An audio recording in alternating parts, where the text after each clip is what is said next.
RF a parent's worst nightmare.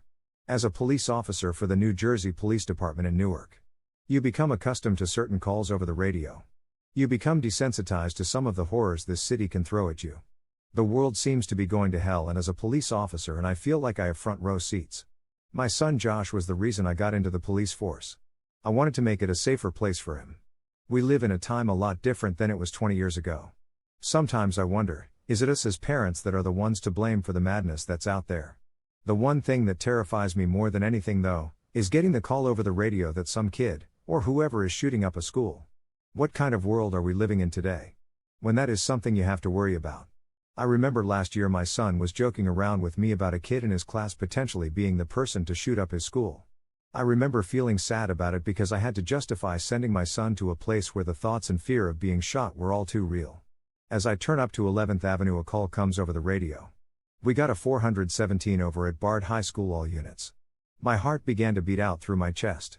That was my son's school. I get onto the radio and ask them what they meant by 417. She tells me there is an active shooter at the school. I gasp for breath as the thoughts of my son being gunned down race through my mind. As I turn on to Bergen St. am greeted by the chaos up outside the school. I ring my son's mobile but I get no answer. I ring it again, pleading with the phone to pick up. As I jump out of my car, I see bodies on the lawn outside the school. Police are crouched down behind their cars. A SWAT team was gearing up to burst through the front doors, as shots rang out through the air. I ring my son's phone, but still no answer. I leave the phone ring through in the hope he answers. I watch the SWAT team burst through the doors of the school, as I pray for the phone to answer. A voice is heard over the radio saying they had the shooter cornered in a classroom. As I'm holding the phone to my ear, my son answers. I beg him to tell me he's all right. He cries to me over the phone that he was sorry. What do you need to be sorry over? I cry out.